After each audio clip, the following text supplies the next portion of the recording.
Witam serdecznie w odcinku 13 playlisty Iluzja pod tytułem Malarze iluzji część druga.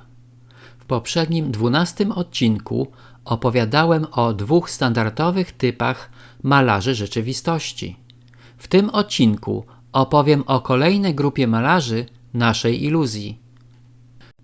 Oprócz obcych służb specjalnych działających w naszym kraju, istnieje wiele tzw. grup interesów reprezentujących interesy innych krajów, popularnie nazywane lobby.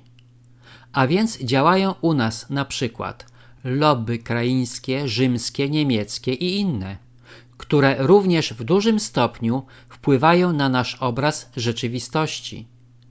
Oczywistym jest fakt, że obce interesy nie są zbieżne z interesami danego kraju, a wręcz przeciwnie, mogą stanowić duże zagrożenie dla suwerenności czy stabilizacji gospodarczej.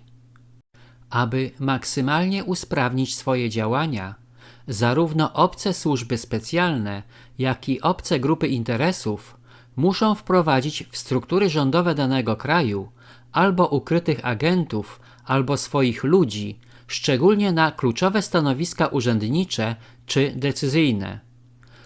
Oczywiście kandydaci na takie stanowiska są sprawdzani przez nasze służby, ale jak praktyka historyczna wskazuje, jest to często mało skuteczne.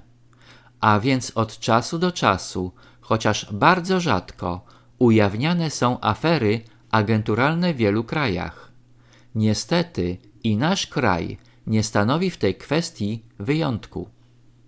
Podsumowując, polskie i obce służby specjalne oraz obce grupy interesów można nazwać metaforycznie malarzami iluzji, mającymi niewątpliwie ogromny wpływ na nasz obraz rzeczywistości. Żeby obraz ten był bardziej przekonujący, wykorzystują oni kontraktowego malarza, którym są głównie media publiczne. Media przygotowują grunt pod nasz przyszły obraz, używając często propagandy, a kiedy już malarze iluzji skończą swoje pociągnięcia pędzlami, media zamalowują całość zupełnie niepotrzebnymi detalami, mającymi na celu odwrócenie naszej uwagi i skierowanie jej na zupełnie nieistotne fragmenty obrazu. Przykładowe tematy odwracające naszą uwagę to aborcja in vitro, równouprawnienie kobiet, ocieplenie klimatu, ochrona środowiska i wszystkie związane z nią sztucznie stworzone problemy oraz inne, których jedynym celem jest wywoływanie kłótni i niepotrzebnych emocji wśród obywateli.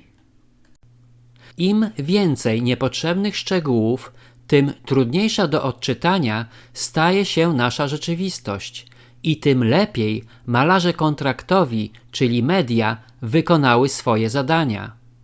Trzeba pamiętać, że media to nie są dyletanci, ale wyspecjalizowane organy propagandowe do przekazywania wygodnej w danej chwili treści, a więc ich działania są na najwyższym poziomie.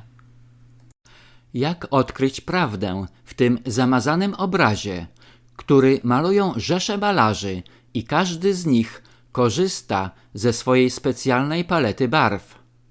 Moim zdaniem, aby tego dokonać, należy od razu przyjąć, że wszystko to, co widzimy i słyszymy, jest tylko iluzją. Iluzję tę należy traktować z dużą rezerwą, a prawdy należy szukać nie w telewizji czy radiu, ale innych źródłach. Przez porównanie informacji, używając logiki i własnego rozumu, mamy szansę zrozumieć, co się wokół nas dzieje. Na koniec parę słów o sposobach, których będę używał do odkrywania prawdziwych obrazów naszej rzeczywistości. Po pierwsze, będę starał się w miarę możliwości kierować logiką na wzór fikcyjnej postaci Sherlocka Holmesa, którego sławna maksyma brzmi: kiedy odrzucisz wszystko to, co jest niemożliwe, to cokolwiek pozostanie musi być prawdziwe, bez znaczenia, jakkolwiek wydaje się to nieprawdopodobne. Po drugie, zakres naszych poszukiwań będzie ograniczony tylko do wybranych fragmentów obrazu. Po trzecie, będzie to często teoria spiskowa, która być może okaże się prawdą.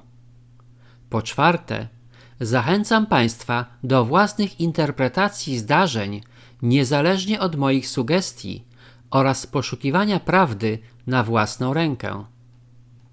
Odcinek 13 kończy playlistę Iluzja, w której wyjaśniłem, jak naprawdę wygląda nasza rzeczywistość. Serdecznie zapraszam do pierwszego odcinka z playlisty Prometeizm pod tytułem Mit Prometeusza, część pierwsza.